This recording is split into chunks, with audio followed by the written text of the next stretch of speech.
ขีปนาวุธต่อต้านเรือรบยิงพุ่งออกจากเกาะที่ญี่ปุ่นยืนยันมา 80 ปีว่าเป็นแผ่นดินของตัวเอง แล้วไปถล่มเป้าหมายกลางทะเลไกลออกไป 300 กิโลเมตร ภาพชุดนี้ไม่ได้หลุดมาจากไหน กองเรือแปซิฟิกของรัสเซียเป็นคนปล่อยออกมาเองในวันนี้วันที่ 21 สิงหาคม เรื่องมันเริ่มมาจากตัวประธานาธิบดีวลาดิเมียร์ปูตินเองเนี่ยที่เดินทางไปเหยียบเกาะเอโตโรฟุเมื่อสัปดาห์ที่ผ่านมาเป็นครั้งแรกในประวัติศาสตร์ที่ผู้นำรัสเซียไปยืนบนเกาะพิพาทกลุ่มนั้นพอกลับปุ๊บญี่ปุ่นก็ประท้วงเรียกทูตเข้าพบกันไปกันมาทั้งสองฝั่งและวันนี้จรวดก็ยิงจริงแต่คุณผู้ชมครับจุดที่ต้องจับตาจริงๆไม่ใช่ตัวจรวดมันคือของที่ซ่อนอยู่ใต้น้ำในทะเลโอคอสต่างหากซึ่งเดี๋ยวผมจะเล่าให้ฟังเอาลำดับเวลาก่อนนะฮะวันที่ 12 สิงหาคมตัวปูตินเองไปอยู่บนเรือลาดตระเวนติดขีปนาวุธชื่อวายักษ์เพื่อดูช่วงท้ายของการซ้อมรบกองเรือแปซิฟิกวันรุ่งขึ้นคือวันที่ 13เขาลงเรือขึ้นเกาะอิตูรุปที่ญี่ปุ่นเรียกว่าเอโตโรฟุเกาะใหญ่ที่สุดในหมู่เกาะคูริวสำนักข่าวรอยเตอร์กับ CNBC รายงานตรงกันว่าเขาแวะโรงงานแปรรูปปลาชื่อยัสนีไปชิมคาเวียร์ที่นั่นด้วยแล้วก็ไปดูโรงพยาบาลไปดูโรงเรียนที่ตั้งชื่อตามฐานรัสเซียที่ตายในสงครามยูเครนพร้อมกับพบผู้ว่าการแคว้นซาคาลินคือถ้าดูแค่ผิวเผินมันก็เหมือนผู้นำลงพื้นที่ตรวจราชการธรรมดาแต่พอเป็นเกาะที่อีกประเทศอ้างกรรมสิทธิ์อยู่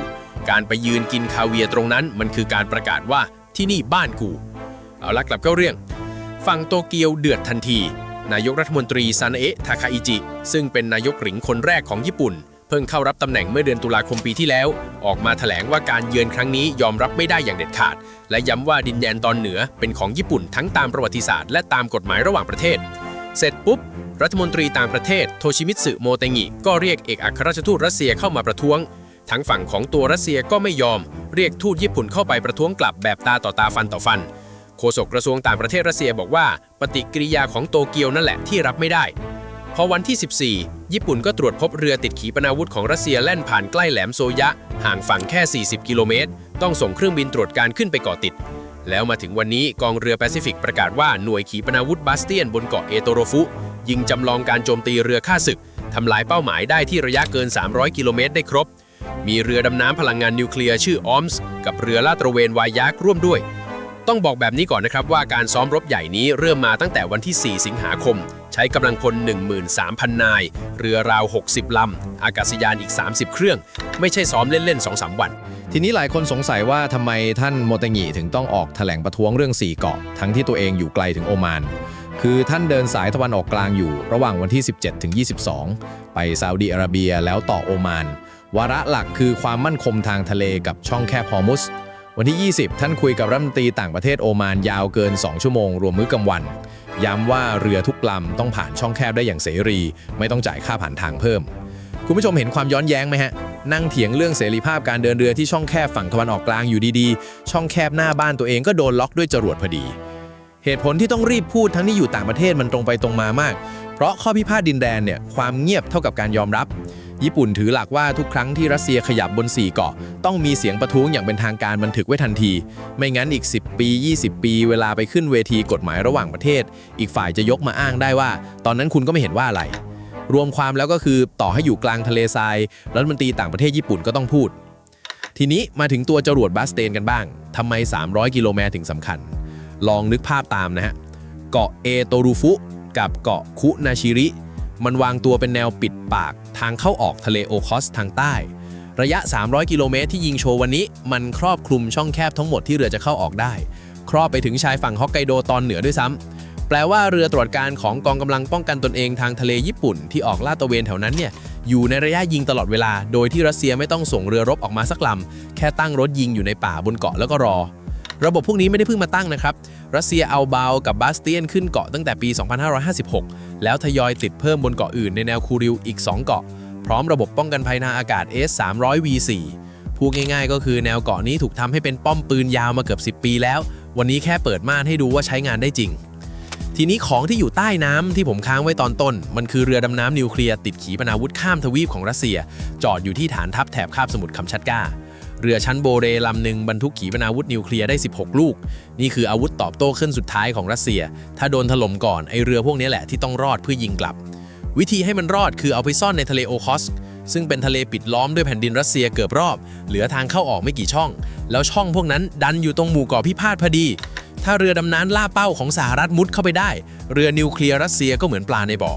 นักวิเคราะห์ฝั่งอเมริกาพูดตรงๆเลยว่าถ้าวันไหนญี่ปุ่นได้เกาะคืนกองเรือสหรัฐจะเข้าทะเลโอคอสได้ทันทีดุลอำนาจพลิกทั้งกระดานถามว่าแล้วรัสเซียจะคืนเกาะไหมคำตอบมันอยู่ในคำถามอยู่แล้วครับเขาไม่ได้หวงแค่แผ่นดินเขาหวงประตูบ้านที่ปิดคลุมเรือนิวเคลียร์อยู่ปีที่แล้วญี่ปุ่นเพิ่งตรวจพบเรือชั้นโบเรโผล่ใกล้น่านน้ำตัวเองเป็นครั้งแรกด้วยนะฮะเรื่องมันเลยไม่ใช่แค่ทะเลาะเรื่องเกาะ4เกาะอีกต่อไปข้ามมาอีกแนวรบหนึ่งที่หนักกว่านั้นมากคืนวันพฤหัสบดีที่ผ่านมารัสเซียเปิดฉากถล่มกรุงเคียฟและปริมณฑลครั้งใหญ่มีผู้เสียชีวิตอย่างน้อย17รายบาดเจ็บอีกกว่า40ตัวเลขนี้ยังขยับอยู่นะครับทาง CNN รายงานว่าถ้านับทั้งประเทศในรอบ24ชั่วโมงยอดผู้เสียชีวิตขึ้นไปถึง25รายบาดเจ็บ130กว่ารัสเซียใช้ขีปนาวุธร่อนขีปนาวุธทิ้งตัวและขีปนาวุธความเร็วเหนือเสียงรวมหลาย10ลูกโดรน168ลำนะครับลำเดียวก็เอาตึกลงได้แล้วกองทัพอากาศยูเครนบอกว่าสอยโดรนได้เกือบ 90% และสกัดขีปนาวุธร่อนได้เกือบหมดแต่ขีปนาวุธทิ้งตัวเนี่ยเขาไม่ยอมบอกตัวเลขที่โดนคือบ้านเรือนร้านค้าโรงเรียนโรงพยาบาลเด็กและคลังสินค้าอาหารมีเศษซากตกข้ามไปถึงโรมาเนียกับโปแลนด์ด้วยโอ้โหโรงพยาบาลเด็กนี่ผมนึกไม่ออกจริงๆว่าคนที่กดปุ่มยิงคิดอะไรอยู่ประธานาธิบดีโวโลดิเมียร์เซเลนสกี้บอกว่าการโจมตีรอบนี้เตรียมการมานานจงใจผสมอาวุธหลายชนิดเพื่อให้พลเรือนเสียหายมากที่สุดและเป็นครั้งที่โหดที่สุดครั้งหนึ่งของสงครามที่ลากมากว่า4ปีครึ่งแล้วทำไมเป้าถึงเปลี่ยนจากโรงไฟฟ้ามาเป็นคลังอาหารผมมองอย่างนี้นะถล่มโรงไฟฟ้าคนยังจุดเทียนอยู่ได้แต่ถล่มคลังอาหารกลางเมืองหลวงเนี่ยมันกินถึงตู้เย็นทุกบ้านต้นเรื่องที่ส่งเข้ามาระบุว่าหลายสัปดาห์มานี้ผักสดผลไม้สดหายไปจากชั้นวางในซุปเปอร์มาร์เก็ตหลายแห่งนี่คือการทำให้ชีวิตประจำวันของคนธรรมดาพังทีละนิดเพื่อกดดันให้ประชาชนไปกดดันรัฐบาลตัวเองอีกทีส่วนที่เปลี่ยนมาใช้โดรนเป็นฝูงใหญ่เหตุผลง่ายกว่านั้นอีกโดรนถูกกว่ามากยิงมาทีละ100 กว่าลำเพื่อให้ระบบป้องกันภัยยิงกระสุนแพงๆทิ้งจนหมดคลังแล้วค่อยส่งขีปนาวุธความเร็วเหนือเสียงตามเข้ามาตอนที่ปืนฝ่ายตรงข้ามว่างเปล่าแล้วประโยคของเซเลนสกี้ที่บอกว่ารัสเซียจะไม่ยอมเจรจาตราบใดที่ยูเครนยังไม่มีระบบป้องกันภัยพอมันไม่ได้พูดลอยๆนะฮะมันพูดใส่หน้าคนที่ถือกระเป๋าตังค์ซึ่งก็คือทางฝั่งของตัวอูซูล่าวอนเดอร์ไลเอนประธานคณะกรรมาธิการยุโรปและท่านก็ตอบกลับทางแพลตฟอร์ม X ทันทีว่ากำลังทำงานกับชาติสมาชิกและพันธมิตรเพื่อหาระบบต่อต้านขีปนาวุธให้เป็นเรื่องเร่งด่วนที่สุดคุณผู้ชมลองฟังตัวเลขนี้นะครับกระสุนสกัดขีปนาวุธรุ่น Patriot ที่หญิงสกัดหัวรบทิ้งตัวได้จริงๆราคาลูกละ 4-5 ล้านดอลลาร์ตีเป็นเงินไทยก็ลูกละ150ล้านบาทโดยประมาณทั้งโลกผลิตได้ปีละ 5-600 ลูกเท่านั้นแต่รัสเซียยิงมาคืนเดียวหลาย10ลูกมันเลยไม่ใช่เกมที่แพ้ชนะกันด้วยความกล้ามันแพ้ชนะกันที่สายพานโรงงานสรุปง่ายๆคือคำพูดของเซเลนสกี้คือการบอกยุโรปว่าถ้าอยากให้มีโต๊ะเจรจาต้องเติมกระสุนก่อนไม่ใช่เติมกำลังใจและนี่แหละที่ทำให้การประชุมวันที่ 24 สิงหาคมมีน้ำหนัก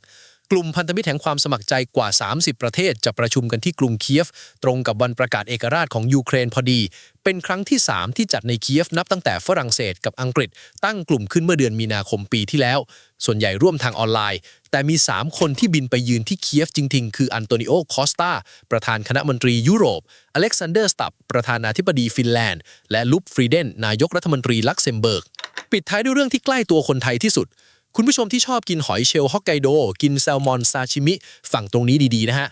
น่านน้ำแถบที่ผมเล่ามาทั้งหมดเนี่ยมันคือแหล่งประมงชั้นดีของญี่ปุ่นท่าเรือในมูโระบนเกาะฮอกไกโดอยู่ห่างเกาะพิพาทแค่มองเห็นด้วยตาเปล่าตั้งแต่ปี 2565 รัสเซียระงับข้อตกลงที่ให้เรือประมงญี่ปุ่นเข้าไปหาปลารอบ4เกาะได้อย่างปลอดภัยพอค้าปลาที่นั่นบางรายได้หายไป 30%ผลิตภัณฑ์ประมงฮอกไกโดปีที่แล้วมีมูลค่าราว 60,000 ล้านบาทและหอยเชลล์ญี่ปุ่นกว่า 80% มาจากฮอกไกโดนี่แหละทีนี้ไทยเราคือผู้นำเข้าสินค้าประมงจากญี่ปุ่นรายใหญ่อันดับ 5 ของโลกบ้านเราเป็นตลาดเบอร์ 1 ของปลาโอญี่ปุ่นเบอร์ 2 ของปลาซาบะถ้าความตึงเครียดขยายวงจนเรือประมงไม่กล้าออกหรือช่องแคบทางเหนือถูกจำกัดการเดินเรือของที่จะขึ้นราคาก่อนเพื่อนคือหอยเชลล์กับปลาที่มาจากทะเลตอนเหนือตอนนี้ที่ยังพอกล้อมแกล้มได้เพราะเงินเยนอ่อน100เยนแลกได้ราว20 บาทต้นต้นทุนนำเข้าเลยยังไม่กระโดดแต่ราคาแซลมอนในบ้านเราขยับขึ้นมาแล้วจริงๆมีรายงานว่าจากกิโลกรัมละ500 กว่าบาทขึ้นไปแตะ900 กว่าบาทภายใน7 เดือน รวมความแล้วเรื่องจรวดที่ยิงจากเกาะเล็กๆกลางแปซิฟิกเหนือกับเรื่องคลังอาหารที่ถูกถล่มในเคียฟมันคือหมากคนละกระดานที่คนเดินหมากคนเดียวกันส่วนคำตอบว่าโลกจะเอาจริงแค่ไหนเราจะได้เห็นในวันจันทร์ที่ 24 นี้ที่กรุงเคียฟถ้าผู้นำที่บินไปยืนที่นี้แค่ 3 คนแล้วที่เหลือยังนั่งประชุมผ่านจอเหมือนเดิมคำตอบก็ชัดอยู่ในตัวมันเองแล้ว